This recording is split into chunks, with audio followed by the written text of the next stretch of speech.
बिस्मिल्लाहिर्रहमानिर्रहीम। कब तक के प्रोग्राम में आपका मेज़बान सलीम सातियानी। पाकिस्तान और पाकिस्तान से बाहर देखने वाले वो तमाम नाज़रीन जो इस वक्त हमारे इस प्रोग्राम को देख रहे हैं, उन्हें खुश आमदीद कहता है।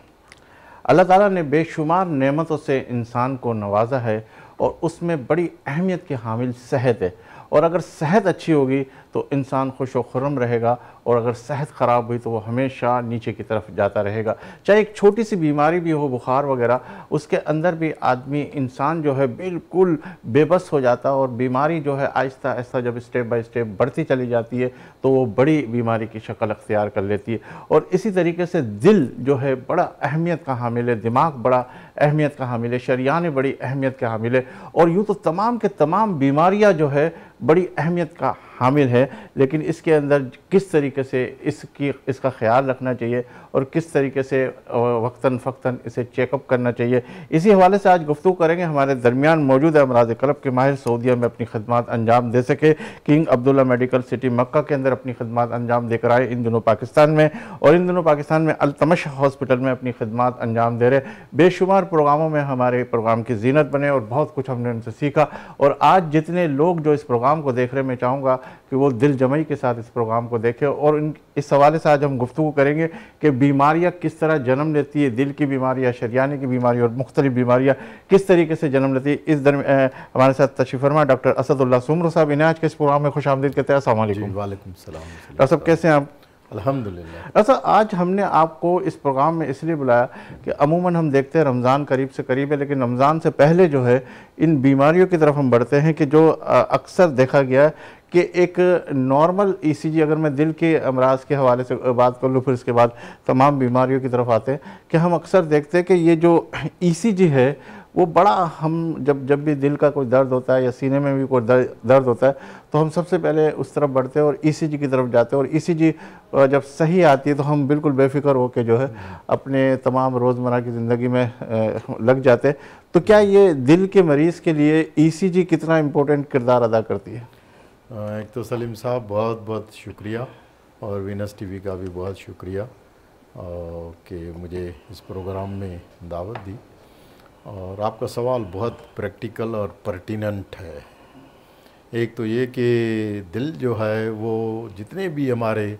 जिस्म के आर्गन्स हैं, अज़ा हैं, वो तमाम अज़ा का बादशाह है, इसलिए उसको किंग ऑफ द आर्गन्स कहते हैं। अब आते हैं, आपका सवाल है कि ईसीजी, क्योंकि जिसको भी दिल की बीमारी का शक होता है,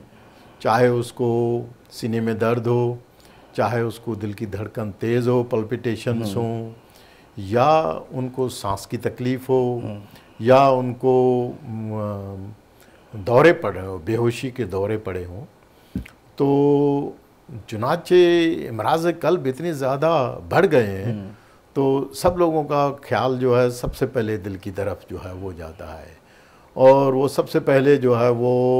ऐसे डॉक्टर के पास जाते हैं या ऐसी अस्पतालों का रुख करते हैं, ख़ास करके खुसूसन जिनकी दिल की धड़कन तेज़ हो जाती है या जिनको सीने में दर्द उठता है, तो वो फिर ऐसी अस्पतालों का रुख करते हैं जहाँ ईसीजी होने की और ईसीजी करने की कैपेबिलिटी मौजूद हो। और ईसीजी एक ऐसा टेस्ट है जो सबसे सस्ता है, हर जगह अवेलेबल है, और लेकिन उसकी बदकिस्मती ये है कि वो जितनी ज़्यादा इजीली अवेलेबल है और इजीली उसको करवा सकते हैं सस्ते में, उतनी ज़्यादा मिस इंटरप्रेटेड हो जाती है। अच्छा। मिस इंटरप्रेटेड का मकसद ये है कि उस लिहाज से मैंने अपनी किताब में एक पूरा चैप्टर लिखा हुआ है कि ईसीजी दोस्त या दुश्मन। अब ये एक बहुत इंटरेस्टिंग है कि दोस्त कैसे है या दुश्मन कैसे है। अच्छा, मैं थोड़ा सा यहाँ रोक लूँगा। आपके जिस तरीके से आप से गुफ्तगू हो रही थी और मैंने जिस तरह आपकी बात बड़े गौर से सुन रहा, तो बाज़ जगहों की ईसीजी सही होती है, बाज़ जगहों की ईसीजी गलत होती है, इसके अंदर भी कोई मशीनों का बड़ा बिल्कुल बिल्कुल बहुत ये आपका बहुत इम्पॉर्टेंट चीज़ है। और हफ्ते में समझें कि 2-3 ऐसे पेशेंट्स जो है वो मैं देख ही लेता हूँ जिनकी ईसीजी की लीड्स गलत लगी हुई होती हैं। अच्छा। और ये बहुत इम्पॉर्टेंट है कि बहुत सारे अस्पताल हैं, उनके यहाँ बहुत अच्छी अच्छी ईसीजी मशीनें हैं, लेकिन जो ईसीजी करने वाले टेक्नीशियंस या जो वहाँ पर हमारे जूनियर फिजिशियंस मौजूद होते हैं, वो ईसीजी करके और मरीज़ को ईसीजी में बता देते हैं कि आपको तो हार्ट अटैक का शक है कि आपकी ईसीजी जो है वो सही नहीं है और वो हो सकता है आपको हार्ट अटैक जो है वो हुआ हो। और वो फिर उनको दूसरी बड़ी अस्पताल में उनको रेफ़र करते हैं। तो वो बेचारे वही ईसीजी लेके जब किसी बड़ी अस्पताल में पहुंचते हैं, तो वहाँ जब ईसीजी की सही लीड्स लगा के ईसीजी की जाती है तो पता चलता है कि उनको कोई हार्ट अटैक नहीं हुआ है, लेकिन उसकी ईसीजी की जो ख़राबी है वो उनके लीड्स के गलत लगाने की वजह से जो है वो ख़राबी है। तो लिहाजा जो भी ईसीजी करने वाले टेक्नीशियंस, नर्सेज या ईसीजी पढ़ने वाले डॉक्टर्स हैं, उनको मरीज़ को ईसीजी थमाने से पहले इन चीज़ों को ज़रूर चेक करना चाहिए कि ईसीजी की जो लीड्स हैं वो ईसीजी सही से की गई है कि नहीं। ये बहुत इम्पोर्टेंट है इसके हवाले से, क्योंकि ईसीजी एक बहुत बड़ा। उस हवाले से मैं एक किस्सा आपको शेयर करता हूँ। हमारे यहाँ सऊदी अरब में, जहाँ मैं अस्पताल में काम कर रहा था प्रिंस सुल्तान में, तो वहाँ पर एक मरीज़ को किसी अस्पताल से रेफ़र किया गया और उसकी जिसको हार्ट अटैक हुआ था उस और दूसरा पेशेंट जिनको हार्ट अटैक नहीं था, तो दोनों की ईसीजीज जो हैं वो मिक्सअप हो गई। जिसको कुछ भी नहीं था उसमें हार्ट अटैक की मरीज़ की ईसीजी डाल दी और जिसको हार्ट अटैक था उसमें उसकी ईसीजी डाल दी। तो वो घर चला गया हार्ट अटैक का मरीज़, और जिसको हार्ट अटैक नहीं था वो हमारे अस्पताल में आ गया। और जैसे ही हमारे अस्पताल में आया गया तो डॉक्टर ने उससे नहीं पूछा कि उसको अलामत क्या है, उसको वाकई भी हार्ट अटैक है कि नहीं है। जब उसको एंजियोग्राफी हो गई उसकी, तो एंजियोग्राफी के बाद जब उससे पता किया कि आपको क्या तकलीफ़ क्या है, क्यों आपको, तो उसने बताया कि मुझे तो कोई ऐसी तकलीफ़ नहीं है और डॉक्टर ने जो है मुझे बोला कि आपको तो हार्ट अटैक हुआ है, तो अस्पताल भेज दिया। तो मैं जो है वहाँ चला आया। तो बाद में पता चला कि उस वक्त उस अस्पताल में 2 मरीज़ थे। अच्छा। जिसकी नॉर्मल ईसीजी थी वो जो है वो मरीज़ जो है उसको हार्ट अटैक के हालत को घर भेज दिया और उस पेशेंट को जो है वो। तो इस किस्म के किस्से बहुत होते रहते हैं। अच्छा डॉक्टर साहब, एक और भी चीज़ मैंने देखी अक्सर कि हम आजकल हॉस्पिटल में, और बड़े हॉस्पिटल छोटे हॉस्पिटल की बात कह रहे हैं, जैसे छोटे हॉस्पिटल से अगर हमने ईसीजी कराई और गलत हो गई, बड़े हॉस्पिटल की तरफ मूव किया, तो बड़े हॉस्पिटल जो है वो टेस्ट सिस्टम की तरफ बहुत चले गए हैं। मतलब हर चीज़ का टेस्ट है, इंसान जो है ना बिल्कुल ही परेशान हो जाता है, मरीज़ बिल्कुल परेशान होता है। जबकि आज से मैं 15 साल पहले की बात करूँ या 20 साल पहले की बात करूँ, तो उस वक्त के डॉक्टर सिर्फ नब्ज़ देख के सिर्फ एक ही मखसूस कोई ऐसा टेस्ट कराते थे, तो ये भी कराओ ये भी कराओ, जो पता नहीं कितने टेस्टों की तरफ आ जाते। फिर बोलते वो बीमारी की तहकीकात के अंदर जो तकरीबन 3-3 दिन 4-4 दिन इसी तरह लग जाते हैं, 2-2 दिनों, फिर मरीज़ बेचारा अपना बिल भर भर के परेशान हो जाता है। ये नहीं, ये आपकी बात बिल्कुल 100% जो है वो सही है। इसलिए कि हमारी जो मेडिकल एजुकेशन है, चाहे अंडर ग्रेजुएट चाहे पोस्ट ग्रेजुएट, वो बहुत ज़्यादा डिटोरिएट हो गई है। जो क्लिनिकल मेडिसिन थी, मुझे याद है हम जब ब्रिटेन गए थे तो वहाँ हमारे जितने भी फिजिशियंस और प्रोफेसर्स वगैरह ट्रेनिंग के लिए, और मैं royal Brampton national heart and lung institute university of London में था, तो उनकी सबसे ज़्यादा जो तवज्जो होती थी फिजिशियंस को, वो होती थी क्लिनिकल मेडिसिन पर, कि ये जो हाथ की कार्डियोलॉजी है, और उस हाथ की कार्डियोलॉजी से अब ये ज़रूरी नहीं है कि पल्स देखने से दिल की सारी बीमारियों का पता चल जाए। अलबत्ता ये ज़रूर है कि पल्स देखने से दिल की कुछ बीमारियां जो हैं वो उनका पता चल जाता है। उनमें से सबसे ज़्यादा जो मोस्ट कॉमन रिदम एबनॉर्मलिटी है, जैसे एट्रियल फिब्रिलेशन है। आप हाथ रखें पल्स पर और आपकी पल्स जो है वो इर्रेगुलर नज़र आ रही है और पता चला पेशेंट को फालिज हुआ है, स्ट्रोक हुआ है। तो स्ट्रोक का सबब जो है वो आपको, मरीज़ को तो फालिज हुआ है, लेकिन उसका सबब जो है आपको नब्ज़ को हाथ रखने से कि उनको एट्रियल फिब्रिलेशन है और आपको उससे पता चल जाता है। तो लिहाजा ये जो क्लिनिकल मेडिसिन है, और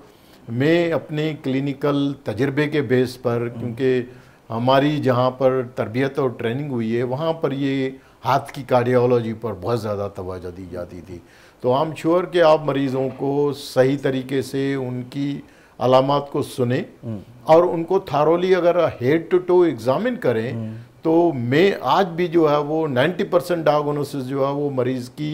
बातें सुन के और मरीज को एग्जामिन करके और उसका डायग्नोसिस लिख देता हूं कि आपको शरियानों की बीमारी है, आपको दिल के वाल्व्स की बीमारी है, आपको दिल की पैदाइशी बीमारी है या किस किस्म की बीमारी है, हार्ट फेलियर की बीमारी है। तो क्लिनिकली हम ये जो चीज़ें हैं वो आसानी से डायग्नोस करके दूसरे डॉक्टर इस किस्म की चीज़ें क्यों नहीं करते डॉक्टर साहब? क्योंकि आजकल इतनी महंगाई है, इतनी परेशानी है, और फिर जो क्या कहते हैं ये भी देखा गया है कि उसके ऊपर आते हैं, समझ लो मिसाल के कंपनीज़ के हवाले से आते हैं, तो वो उसी के हवाले से बहुत सारे टेस्ट वगैरह ये सब करवाते हैं। एक आम मरीज़ जो है 2-2 दिन 3-3 दिन रोज़ाना की फ़ीसें दे, फिर हॉस्पिटल के अंदर एडमिट रहें, तो उसके बाद वो सारी चीज़ें नहीं होती। फिर कभी कभी जहन के अंदर आता है यार ये डॉक्टर्स लोग वो समझ लो कि काटने के चक्कर में लगे रहते हैं, तो इसमें आरएमओ का भी बड़ा किरदार होता है। वो आता है, वो सिर्फ थोड़ा सा देख के चले जाता है, उसकी फ़ीस फलां की फ़ीस, जब बिल बनता है तो 50-50 हज़ार लाख रुपए बेचारे एक आम मरीज़ जो है बहुत परेशान हो जाता है। तो उस हवाले से आप क्या कहेंगे? क्योंकि मैं ये चाहूँगा कि आपने जिस तरीके से कहा कि मैं अगर सामने मरीज़ को देखता हूँ तो मुझे सारी चीज़ों का पता चल जाता है। ऐसे स्पेशलिस्ट डॉक्टर हमारे माशाल्लाह नो डाउट के बहुत जीनियस है, तो वो इस तरह की चीज़ें क्यों नहीं करते? वो इसी अस्पताल के मजबूरी के हवाले से बैठे होते हैं कि यार उनको भी कुछ ना कुछ फीडबैक देना है या उनको भी कुछ चीज़ें करनी है। तो इस तरह की कोई पॉलिसी चलती है हमारे पाकिस्तान में? देखिए, ये जो आपकी बातें हैं ये बिल्कुल मैं आपसे उनसे एग्री करता हूँ और ये एक कम्प्लेक्स इशू है, लेकिन ये सही है क्योंकि इसमें स्टेप बाय स्टेप अगर चलें तो सबसे पहले ये है कि हमारी जो मेडिकल एजुकेशन है, जो अंडर ग्रेजुएट जो पोस्ट ग्रेजुएट एजुकेशन है, उसमें ये क्लिनिकल स्किल्स जो है, क्योंकि मेडिसिन एक आर्ट है, साइंस के साथ साथ आर्ट है और वो आर्ट सीखना पड़ता है। लेकिन आजकल के हमारे जो असातिज़ा हैं जो मेडिकल एजुकेशन इम्पार्ट कर रहे हैं, अब उनकी एजुकेशन जो है वो ख़त्म हो गई है। उनकी ट्रेनिंग और तरबियत जो है तो वो दूसरों को क्या सिखाएंगे? और ये एक हकीकत है और ये कड़वा सच है, अब कोई माने या ना माने, लेकिन ये एक हकीकत है कि हमारे जो ट्रेनिंग के लिए अंडर ग्रेजुएट पोस्ट ग्रेजुएट वो इन क्लिनिकल मेडिसिन पर तवज्जो इसलिए नहीं दे पा रहे हैं कि उनकी अपनी तरबियत और ट्रेनिंग नहीं हुई है। अब आते हैं कि ये वो अस्पताल हैं, अस्पताल जो इतने भी प्राइवेट अस्पताल हैं, उनमें प्राइवेट अस्पतालों में बहुत सारे अस्पतालों की पॉलिसी है कि वो मरीज़ को चाहे वो चेस्ट पेन, चाहे टिपिकल अंजाइना का पेन हो या कार्डिक हो, नॉन कार्डिक पेन हो, लेकिन उसके सारे टेस्ट जो है वो आप ज़रूर कराएं क्योंकि उनको बिल बनाना होता है। और ऐसे डॉक्टर जो अस्पतालों को बिजनेस देते हैं और अस्पतालों में गैर ज़रूरी टेस्ट करा के तो उनको मुख्तलिफ़ किस्म के तरीके से इनामात और इकरामात से नवाजा जाता है या उनके प्रमोशंस वगैरह दिए जाते हैं या उनकी कमीशन या उसके लिहाज है। लेकिन ये हकीकत है, इसमें कोई वो नहीं है कि अब कौन कर रहा है किस तरह से, ये मैं नहीं कह सकता कि कौन सा अस्पताल, कौन सी क्लिनिक, कौन सा डॉक्टर जो है वो, क्योंकि ये कम्प्लेक्स इशू है। लेकिन ये हकीकत है कि इस तरह से होता है। लेकिन ये कि जो तरबियत याफ्ता डॉक्टर हो, अच्छा क्लिनिशियन हो, तो वो अपने तजर्बे के बेस पर क्लिनिशियन, लेकिन आजकल के जो तजर्बे वाले डॉक्टर्स हैं उनको भी पता नहीं क्या हो गया है कि वो भी गैर ज़रूरी जो है वो मुख्तलिफ़ किस्म के टेस्ट और वो लिख के और लोगों का खर्चा करवा के, और उसका छोटा सा मिसाल है जैसे हर मरीज जाता है सबका लिपिड प्रोफाइल कराएं, ये कराएं, वो कराएं, सबका जी ट्रोपोनिन कराएं, चेस्ट पेन है तो ट्रोपोनिन। अब ये एक एक टेस्ट जो है वो 3-3, 4-4, 5-5 हज़ार का एक टेस्ट है। अब जो आदमी जिसके देखें पॉकेट से जाए चाहे कोई कंपनी दे, लेकिन कोई ना कोई तो खर्चा कर रहा है। मुफ्त में कोई भी दुनिया में कोई चीज़ नहीं है, चाहे वो अपने जेब से दें चाहे वो आपकी ऑर्गेनाइजेशन उसको पे करे, लेकिन कोई ना कोई पे कर रहा है। लेकिन अगर उसको उसकी ज़रूरत नहीं है, क्या ज़रूरत है हर 3 महीने में लिपिड प्रोफाइल कराने की, क्या ज़रूरत है बार बार जो है वो। अब आते हैं कि हार्ट के लिहाज से जो ज़्यादा टेस्ट जो है वो, जिसमें मेरे ख्याल में आपको भी इसमें काफ़ी ज़्यादा जो है वो तजर्बा हुआ है जब आपको ये तकलीफ हुई थी, तो ट्रोपोनिन का टेस्ट बहुत कॉमन है कि ट्रोपोनिन को जो है वो हर मरीज़ में जो है वो करवाया जाता है। लेकिन ट्रोपोनिन के हवाले से ये है कि बहुत सारे मरीज़ होते हैं जिनकी अगर ईसीजी नॉर्मल है और उनको पेन टिपिकल है, हार्ट अटैक का पेन है, लेकिन उनकी ईसीजी जो है वो कुछ मरीज़ों की शुरुआत में नॉर्मल होती है, तो वो ट्रोपोनिन का टेस्ट सारे मरीज़ों से करवाते हैं। उनमें तो बहुत सारे मरीज होते हैं जिनको हार्ट अटैक नहीं होता, तो लेकिन ट्रोपोनिन उनसे जो है वो करवाया जाता है। अब ट्रोपोनिन जो है वो रिहाइज होती है 6 घंटे के बाद। अब वो भी धोखा देती है, ट्रोपोनिन भी जो है वो, अगर ट्रोपोनिन पहला सेट उसका नॉर्मल आ गया, ईसीजी नॉर्मल है, तो मरीज को घर भेजा जाता है। उसके 2 घंटे के बाद मरीज वापस आता है, वापस आगे जब आता है तो ईसीजी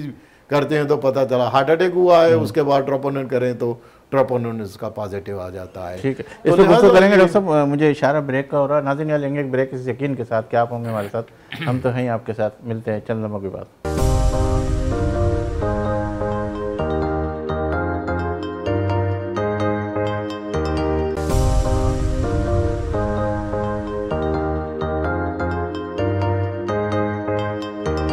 खुशामदीद नाज़रीन, आप देख रहे हैं प्रोग्राम कब तक। डॉक्टर साहब से गुफ्तगू हो रही थी दिल के हवाले से, और मैं ये कह रहा था कि जिस तरीके से हम देखते हैं, जिस तरह आपने गुफ्तगू की कि अक्सर मौत जो है क्या कहते हैं ड्राइविंग करते हुए भी हो जाती है, और अक्सर मैंने ये भी देखा आजकल काफ़ी केसेस ये आ रहे हैं कि रात को सोते हैं और सुबह मरा हुआ मरीज़ नज़र आता है। तो ये क्या चीज़ होती है, ये किस चीज़ की अलामत, और क्या करना चाहिए इस हवाले से? देखें, ये 2 डिफरेंट इश्यूज़ हैं। एक तो जो आपने कहा कि ड्राइविंग के दौरान, और ये बहुत कॉमन है, और कि गाड़ी चलाते हुए ख़ास करके वो गाड़ी जो पैसेंजर वाली गाड़ी होती है, और इस पर मैंने एक चैप्टर अपनी किताब में लिखा है, क्योंकि जो हज के दिनों में या उम्रे के दिनों में मक्का मदीना के ट्रिप्स या दुबई से कतर से ड्राइवर्स हजरात जो हैं वो सऊदी अरब हाजियों को लेके आते हैं, तो उस वक्त पहली दफ़ा मुझे अंदाज़ा हुआ कि बहुत सारे ड्राइवर्स जो हैं वो नींद यानी नींद ना आने वाली गोलियों का इस्तेमाल करते हैं। अच्छा। ताकि उनको नींद ना आए, और वो सीज़न कमाने के लिए ऐसी गोलियां खाते हैं कि 4-4, 5-5 दिन जागे रहें, और वो पैसे कमाने के चक्कर में जो है वो ऐसा होता है। और यहाँ भी ऐसा होता है कि बहुत सारे ड्राइवर्स, वहाँ भी उसका कोई टेस्ट वगैरह नहीं होता था कि भाई इसने ड्राइवर ने कोई इतनी गोलियां खाई हुई है? नहीं, अनफॉर्चुनेटली ऐसा कोई टेस्ट या वो नहीं होता कि उनको उनसे पहले जो है वो फिट करार दिया जाए। तो कोई ऐसी चीज़ जो है वो, क्योंकि जितनी भी ये एजेंसीज़, मुख्तलिफ़ किस्म की हायरिंग एजेंसीज़ होती हैं, वो उनको हायर तो कर लेती हैं, फिर अगर कोई ड्राइवर बीमार हो गया, कोई कुछ हो गया, प्रॉब्लम हो गया, वो वहाँ से नहीं आ पा रहा है, तो उसको एक्स्ट्रा पैसे दे के वो कहते हैं जाके मदीना में पैसेंजर छोड़ के आ जाए। पता चला रास्ते में एक्सीडेंट हो गया। जब एक्सीडेंट हो जाता है तो उसके बाद जो है वो किसी का इस तरफ ध्यान नहीं जाता, क्योंकि पोस्टमार्टम नहीं होता। जो ड्राइवर रोड एक्सीडेंट होते हैं तो उस ड्राइवर का पोस्टमार्टम नहीं होता कि वो हार्ट अटैक या हरकत कल्ब की बंदिश की वजह से जो है वो उसको कुछ दिखाई नहीं दिया और वो एक्सीडेंट हो गया, या वाकई जो है वो गाड़ी में किसी खराबी की वजह से एक्सीडेंट हुआ। और इसी तरह से अभी तो जो कुछ पायलट्स हैं, वो पायलट्स में भी ऐसा होता है कि जहाज़ चलाते हुए उनको कार्डियक अरेस्ट हुआ, हार्ट अटैक हुआ, और उनको दिखाई नहीं दिया, जो है वो जहाज़ जो है वो क्रैश हो जाता है। तो ये कोई अब नई चीज़ नहीं रही है, और ये बहुत कॉमन है। अलबत्ता कुछ ऐसे मरीज लोग होते हैं जो पायलट या ड्राइवर नहीं होते, वो वैसे गाड़ी ड्राइव करते हुए जाते हैं, रास्ते में ट्रैफिक के दौरान जो है अचानक उन्हें सीने में दर्द होता है। और उनमें से कुछ ऐसे मरीज़, उनमें से लास्ट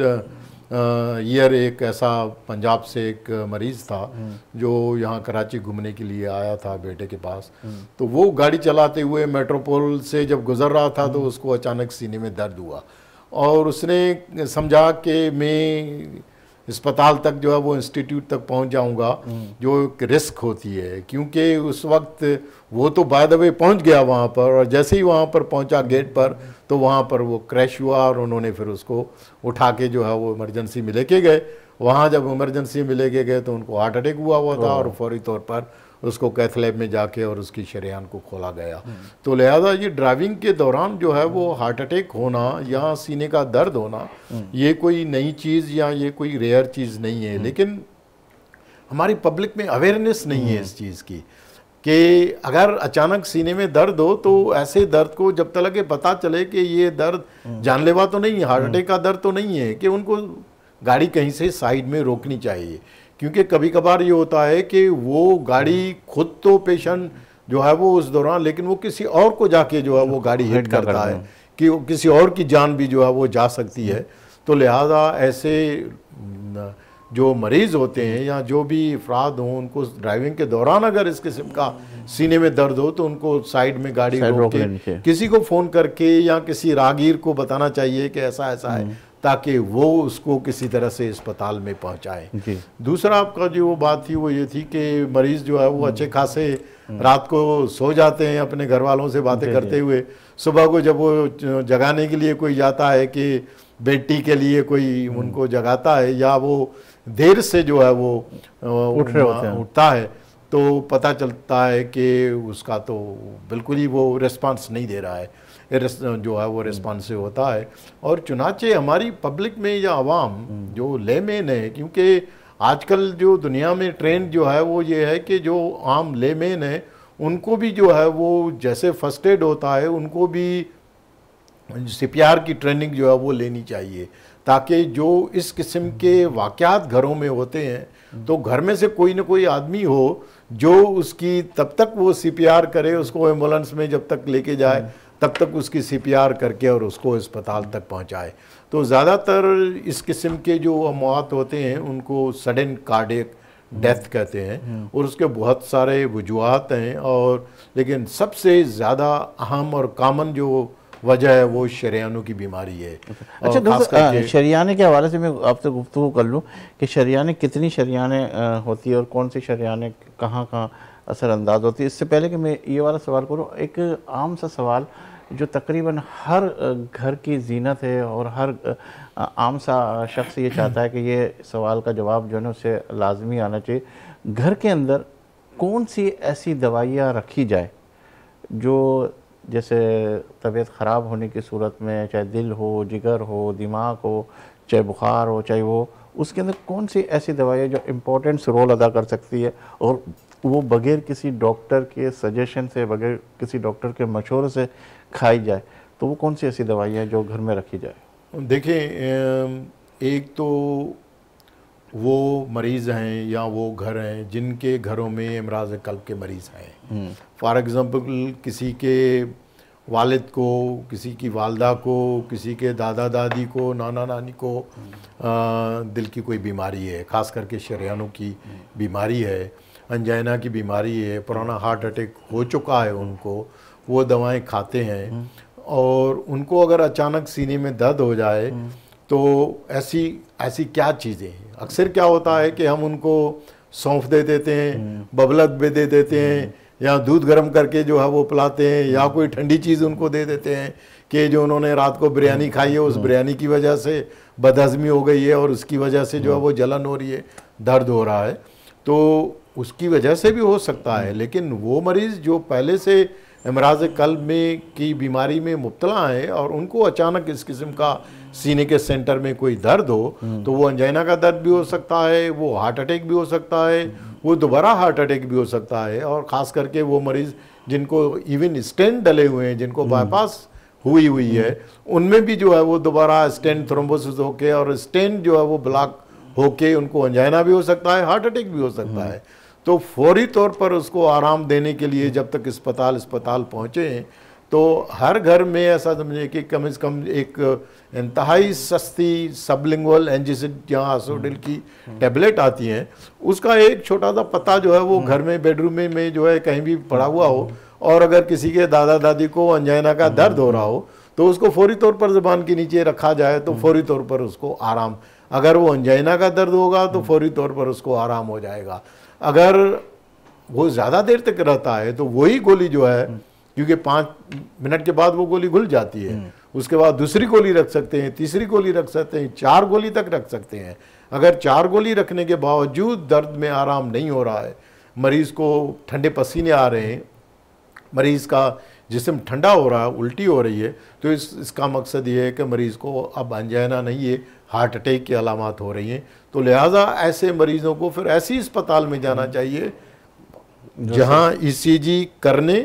और ECG पढ़ने और उसके इलाज की सहूलत जो है वो मौजूद हो। अच्छा, ऐसा ना हो कि ऐसी अस्पताल में जाएं जहां ECG गलत हुई, ECG पढ़ना किसी को नहीं आ रहे, तो जब तक अस्पताल पहुंचे तब तक रास्ते में कभी बहुत सारे मरीज रास्ते में जो है वो कार्डियक अरेस्ट का शिकार होकर मौत का शिकार हो जाते हैं, ऐसे मरीज जो है वो। तो लिहाजा ऐसे मरीजों को घर में एंजिसिड की टैबलेट या फिर दूसरे नंबर पर आती है एस्प्रिन की गोली, आम सस्ती एस्प्रिन हर जगह जो है वो घर में एक पत्ता जो वो पड़ा हुआ हो, अगर किसी पूरी गोली खानी चाहिए? हाँ, एस्प्रिन बता रहा हूँ कि एस्प्रिन की जो टैबलेट है, चियोबल एस्प्रिन जो है वो बेबी एस्प्रिन भी होती है, बड़ी वाली। अब बेबी एस्प्रिन जो है वो 100 मिलीग्राम की होती है, जो बड़ी एस्प्रिन है वो 325 मिलीग्राम की होती है। तो अगर 325 मिलीग्राम की गोली है और अगर उसको डाउट हो कि ये जो दर्द है, ये दर्द अचानक सीने में किसी को दर्द हुआ है और उसको डाउट है या उसको पहले ऐसा दर्द हो चुका है, वो समझ रहा है कि ये हार्ट अटैक का दर्द है, तो वो फौरी तौर पर या तो 4 गोलियां जो हैं वो छोटी बेबी एस्प्रिन वो च्यू कर के चबा के और वो खा ले। अच्छा। या फिर जो बड़ी गोली है वो उसको च्यू करके खा ले। एक तो वो नहीं, अगर 100 मिलीग्राम की है तो 4 गोलियां जो है वो चबा ले। तो वो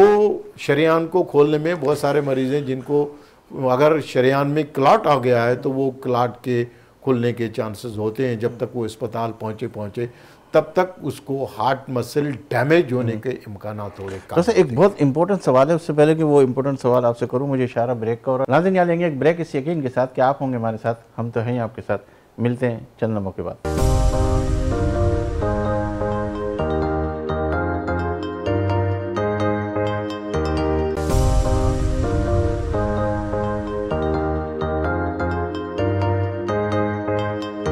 खुशामदीद नाज़रीन, आप देख रहे प्रोग्राम कब तक। डॉक्टर साहब, एक सवाल जो ब्रेक से पहले मेरे जहन में आ रहा था और वो बड़ा इम्पोर्टेंट सवाल है इस वक्त ये कि तकरीबन मैंने देखा बहुत सारे लोग ऐसे हैं जिसको स्टेंट लगा हुआ, मतलब दिल का मर्ज के हवाले से वो हॉस्पिटल में एडमिट हुए, उसके बाद किसी को 2 स्टेंट, किसी को 1, किसी को 3। तो उसके लिए सबसे पहले तो मेरा ये सवाल है कि वो जो स्टेंट लगने के बाद कितने दिनों के बाद उसको दोबारा रीचेक करवाना चाहिए, 3 महीने में, 6 महीने में, या फिर उसके बाद अगर उसको कोई और जनरल से कोई बीमारी होती है, चाहे दिमाग की, जिगर की या किसी की भी, या पोस्टेज के हवाले से, जब वो ऑपरेशन की तरफ जाता है तो वो ऑपरेशन जो है वो दिल के डॉक्टर के साथ मिल के करवाना चाहिए या डायरेक्टली वो करवा सकता है क्या? देखिए, ये 2-3 सवाल आपने एट अ टाइम कर दिए हैं और बारी बारी सबके में जवाब देता हूँ, क्योंकि टाइम मेरे को कम है, इसका मुख्तसर जवाब सब में आ जाता है। एक तो ये है कि जिनको स्टेंट डले हुए होते हैं और उनको अपने मुआलिज, वो डिपेंड करता है किस किस्म के स्टेंट्स हैं, तो वो और उसके मुआलिज पर डिपेंड करता है कि मरीज़ दवाएं ले रहा है, नहीं ले रहा है, किस किस्म का स्टेंट है और स्टेंट क्यों डाला गया है। अंजाइना की वजह से डाला गया है, हार्ट अटैक की वजह से डाला गया है, तो वो उसका मुआलिज जो है वो उसको सही तरह से बता सकता है कि उनको कब दिखाना चाहिए। लेकिन जनरली अगर उनको अलामात नहीं है, जिनको शुरुआत में हार्ट अटैक होता है या स्टेंट डलता है हार्ट अटैक की वजह से, तो उनको हम 15 दिन से 1 महीने के अंदर जो है वो दोबारा रीअसेस करके और देख लेते हैं। उसके बाद 3 महीने के बाद और उसके बाद 6 महीने और 1 साल के बाद जो है वो, या अगर उनको स्टेंट डले हुए हैं और उनको अचानक फिर दोबारा, कुछ मरीज होते हैं जिनको स्टेंट डले हुए होते हैं लेकिन उसके स्टेंट के बावजूद भी उनको दोबारा अंजाइना के अलामात या हार्ट अटैक के अलामात होते हैं। तो लोग समझते हैं स्टेंट डल गया है तो इसका मकसद उनकी बीमारी खत्म, बीमारी खत्म नहीं होती, इसलिए कि स्टेंट बजाते खुद एक मेटल है और उस मेटल में भी जो है वो हार्ट अटैक होने के, स्टेंट थ्रोम्बोसिस की वजह से हार्ट अटैक और अंजाइना होने के अलामात हो सकते हैं। तो लिहाजा स्टेंट डलने का मकसद ये नहीं है कि बीमारी हमेशा के लिए ख़त्म हो गई है। तो उनको अगर अंजाइना के सिम्टम्स हो रहे हैं या हार्ट अटैक के सिम्टम्स हो रहे हैं तो उनको या उनके मुआलिज को या जो दूसरे अस्पताल में जूनियर डॉक्टर्स हैं उनको ये नहीं समझना चाहिए कि स्टेंट डल गए हैं और फिर ईसीजी यहाँ पर भी धोखा दे देती है। तो कि ईसीजी अगर जो है नॉर्मल आ रही है, ईसीजी में कोई माइनर चेंजेस हैं या पुरानी चेंजेस है, तो हम समझते हैं कि ये पुरानी चेंजेस हैं और आपको ये जो अलामात हो रहे हैं ये हार्ट की वजह से नहीं है। तो ये मुगालता है, लिहाजा डॉक्टर्स को और मरीजों को इसकी आगाही और इल्म होना। अच्छा, इसमें वॉक कितना इंपॉर्टेंट किरदार अदा करती है वॉक, इसके हवाले से अगर जो इसके वॉक, तो देखें ये एक हिस्सा है, इलाज है जो है वो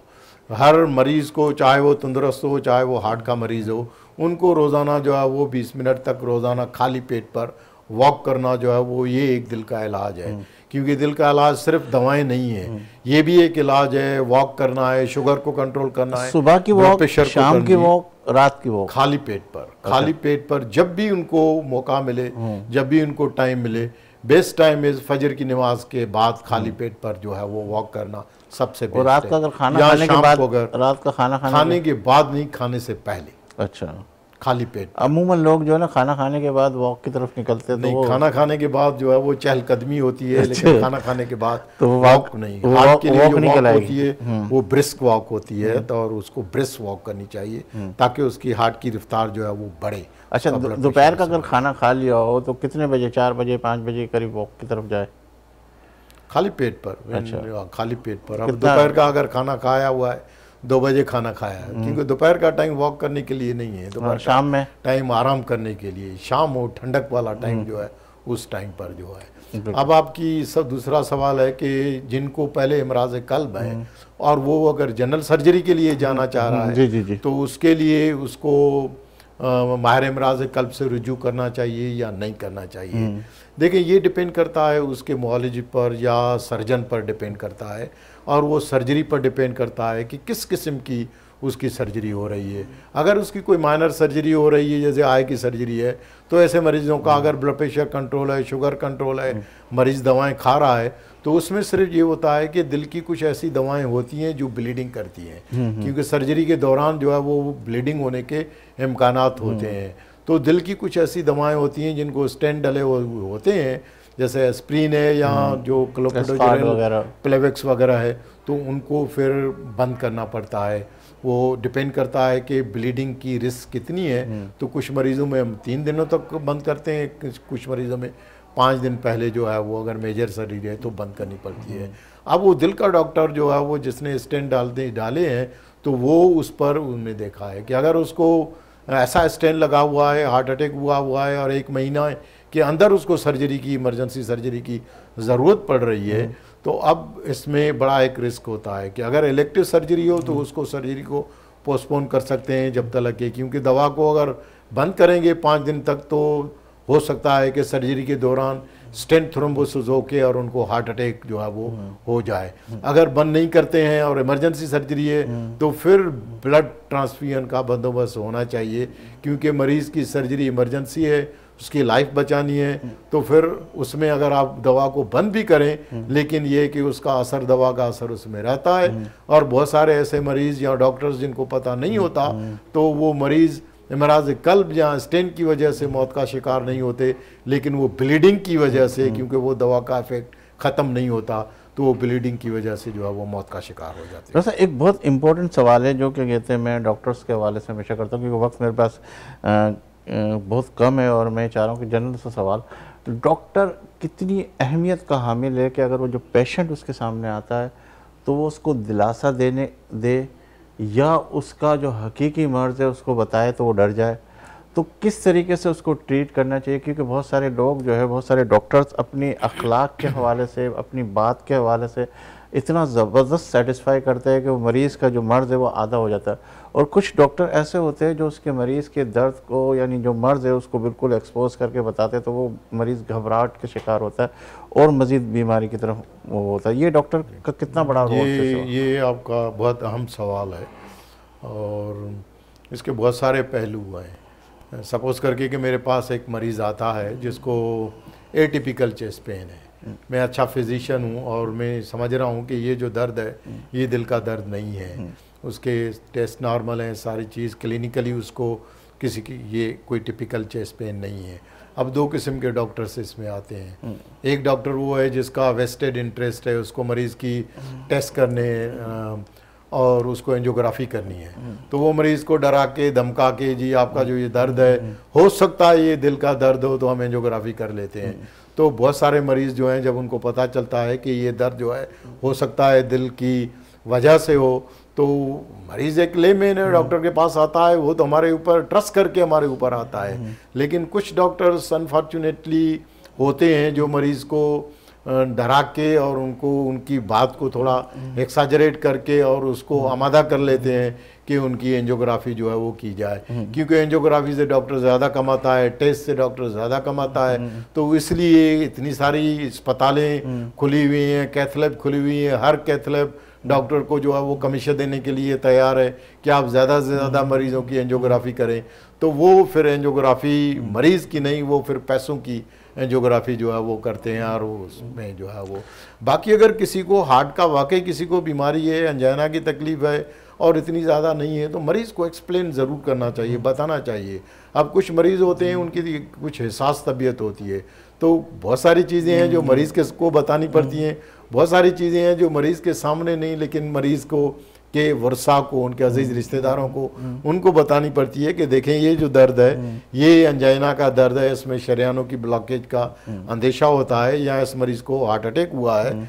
तो लिहाजा ऐसे मरीज़ के लिए ये करना चाहिए। तो मरीज़ को बताना ज़रूर चाहिए क्योंकि इससे पहले कि और कोई बताए, अगर मैं नहीं बता रहा हूँ तो दूसरा डॉक्टर उसको जो है वो कैथ लैब में जब जाएगा और कोई और डॉक्टर उसकी एंजियोग्राफी कर रहा है तो वो मरीज को कहे भाई आपको तो हार्ट अटैक हुआ है, डॉक्टर ने आपको नहीं बताया कि आपको हार्ट अटैक हुआ है इसलिए आपको कैथ लैब में जो है वो भेजा है। तो मरीज कहता है नहीं, डॉक्टर ने तो मुझे नहीं कहा कि आपको हार्ट अटैक हुआ है, इसकी लिए जो है हमने एंजियोग्राफी के लिए आपको भेजा है। तो लिहाजा मरीजों को मेरी अपनी, क्योंकि वहाँ ब्रिटेन में ये एक ट्रेनिंग हमारी थी कि डॉक्टर्स को डायग्राम बना के सही तरह से ये शरियाने, ये 3 शरियाने होती हैं और इन शरियानों में इस तरह से ब्लॉकेज आ जाती है, उसकी वजह से आपको अंजाइना हो रहा है और इन शरियानों की ब्लॉकेज की वजह से आपको हार्ट अटैक हुआ है, इन शरियानों की ब्लॉकेज की वजह से आपको हार्ट फेलियर की बीमारी हुई है, आपका दिल का गोश्त जो है वो कमज़ोर होकर आपका दिल जो है वो बढ़ गया है। ये सारी चीज़ें डॉक्टर जो है वो जो फिजिशियन होता है उसको पता होनी चाहिए। अगर किसी को पता नहीं है तो उसको सीखना चाहिए क्योंकि ये एक आर्ट है, उस आर्ट को सीख के और मरीज़ों और उसके अजीज़ रिश्तेदारों को एजुकेट करना चाहिए, बताना चाहिए ताकि वो अपने मर्ज़ के बारे में जाने, उनको पता हो कि उनको उनकी शरियाने बंद हैं, उनको ये तकलीफ़ है, उनको ये तकलीफ़ है, तो उसको अपने मर्ज़ के बारे में, उसका हार्ट का फंक्शन जो है वो कम हो गया है, उनका दिल बढ़ गया है, उनको एहतियात करना चाहिए, उसको ये करना चाहिए, उसको दवा, क्योंकि अगर हम ये सारी चीज़ें मरीज़ को नहीं बताएंगे तो फिर ज़्यादातर मरीज़ दवाएं भी छोड़ देते हैं और डॉक्टरों के पास आना भी छोड़ देते हैं, तो ऐसी नौबत नहीं आनी। डॉक्टर साहब प्रोग्राम का वक्त बिल्कुल ख़त्म हो गया। मेरे 2 सवाल बड़े इंपॉर्टेंट थे। एक तो मैं सिर्फ एक जुमले के अंदर आपका जवाब सुनूंगा, उसके बाद प्रोग्राम को इख्तिताम की तरफ लेके जाऊंगा कि कितने फ़ीसद ऐसे डॉक्टर्स हैं जो मरीज़ को डराते हैं आपके अंदाजे के साथ? आजकल का जो मैं कहता हूँ ये एक सेप्टिक वर्ल्ड है और इस सेप्टिक वर्ल्ड में मैं कहूँगा कि बहुत सारे, ज़्यादातर डॉक्टर्स जो हैं वो गैर ज़रूरी मरीज़ों को डराते धमकाते हैं, ख़ास करके प्राइवेट अस्पतालों में, विच इज़ कड़वा सच है। अब कितने % इसकी कोई सर्वे या कोई चीज़ नहीं हुई। डॉक्टर बहुत शुक्रिया आप हमारे इस प्रोग्राम में आए और माशाल्लाह आपसे बड़ी सहर अंगेज़ गुफ्तगू हमने सुनी और मर्ज़ के हवाले से, जनरल हवाले से बहुत सारी बातें आपसे सीखी और जो सच था वो आपने अक्स करने की कोशिश की। नाज़रीन, आपने हमारे इस प्रोग्राम को देखा और हमने कोशिश की कि दिल के अलावा और भी दूसरे मर्ज़ है उसके हवाले से भी हमने गुफ्तगू की और वो सच जो है उसको सामने अक्स किया। मैं समझता हूँ कि डॉक्टर्स का बहुत बड़ा किरदार अदा करता है, अखलाक जो है वो बड़ी अहमियत का हामिल है। अगर डॉक्टर का अंदाज़, डॉक्टर को देखने का अंदाज़, डॉक्टर को अपने मरीज़ से बात करने का अंदाज़ के अंदर अखलाक हो, इखलास हो तो बहुत अहमियत का हामिल है, क्योंकि मरीज़ जो है बड़ा परेशान होता है और जब उसके पास आता है और जब वो डॉक्टर उसको एकदम डराता है तो वो और खौफज़दा हो जाता है और जब उसके साथ डॉक्टर उसकी तमाम चीज़ें एक्सपोज करता है तो बहुत सारी चीज़ें ऐसी होती है, जिस तरह डॉक्टर साहब ने कहा कि अगर हम डॉक्टर उसको नहीं बताएंगे और फिर कोई किसी और डॉक्टर के पास जाएगा तो वो डॉक्टर इसको बताएगा तो वो डॉक्टर उसमें माइनस वो होगा। इसके ऊपर मैं कहूँगा कि जो छोटे डॉक्टर्स हैं जो इस वक्त डॉक्टर बन रहे वो इस चीज़ को बड़ा फोकस करें कि वो अपने मरीज़ को किस तरह ट्रीट करेंगे, उसके अंदर बहुत अहमियत का हामिल है कि मरीज़ को किस तरह ट्रीट किया जाए ताकि वो अपनी बीमारी के हवाले से भी परेशान ना हो और फिर अपना इलाज भी सही तरीके से कर सके। नाज़रीन, दीजिए मुझे इजाज़त, इंशाल्लाह ज़िंदगी रही अल्लाह लाए तो फिर आपसे मुलाकात का शर्फ हासिल करेंगे और जब भी आपका हाथ दुआ के लिए उठे तो इस खाकसार को और अपने वतन अजीज़ को अपनी दुआ में ज़रूर शामिल कीजिएगा। अल्लाह हाफ़िज़।